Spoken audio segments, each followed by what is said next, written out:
पंचतंत्र की कहानी भूखी चिड़िया। सालों पहले एक घंटाघर में टिंकू चिड़िया अपने माता पिता और 5 भाइयों के साथ रहती थी। टिंकू चिड़िया छोटी सी थी, उसके पंख मुलायम थे।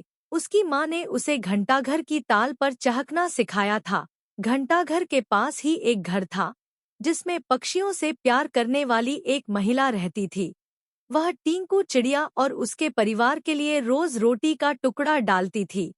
एक दिन वह बीमार पड़ गई और उसकी मौत हो गई। टिंकू चिड़िया और उसका पूरा परिवार उस औरत के खाने पर निर्भर था। अब उनके पास खाने के लिए कुछ नहीं था और न ही वो अपने लिए खाना जुटाने के लिए कुछ करते हैं। एक दिन भूख से बेहाल होने पर टिंकू चिड़िया के पिता ने कीड़ों का शिकार करने का फैसला किया। काफी मेहनत करने के बाद उन्हें 3 कीड़े मिले जो परिवार के लिए काफी नहीं थे। वे 8 लोग थे, इसलिए उन्होंने टिंकू और उसके 2 छोटे भाइयों को खिलाने के लिए कीड़े साइड में रख दिए। इधर खाने की तलाश में भटक रही टिंकू, उसके भाई और उसकी माँ ने एक घर की खिड़की में चोंच मारी ताकि कुछ मिल जाए, लेकिन कुछ नहीं मिला। उल्टा घर के मालिक ने उन पर राख फेंक दी जिससे तीनों भूरे रंग के हो गए। उधर काफी तलाश करने के बाद टिंकू के पिता को एक ऐसी जगह मिली जहां काफी संख्या में कीड़े थे। उनके कई दिनों के खाने का इंतजाम हो चुका था।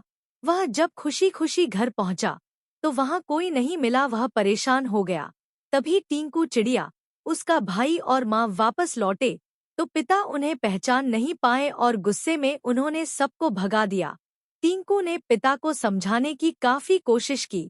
उसने बार बार बताया कि किसी ने उनके ऊपर रंग फेंका है, लेकिन टिंकू के हाथ असफलता ही लगी। उसकी माँ और भाई भी निराश हो गए, लेकिन टिंकू ने हार नहीं मानी। वह उन्हें लेकर तालाब के पास गई और नहलाकर सबकी राख हटा दी। तीनों अब अपने पुराने रूप में आ गए। अब टिंकू के पिता ने भी उन्हें पहचान लिया और माफी मांगी। सब मिलकर खुशी खुशी एक साथ रहने लगे। उनके पास खाने की भी कमी नहीं थी। कहानी से सीख: कभी भी किसी पर पूरी तरह निर्भर नहीं रहना चाहिए। इंसान को खुद मेहनत करके अपनी जरूरत की चीजों को जुटाना चाहिए।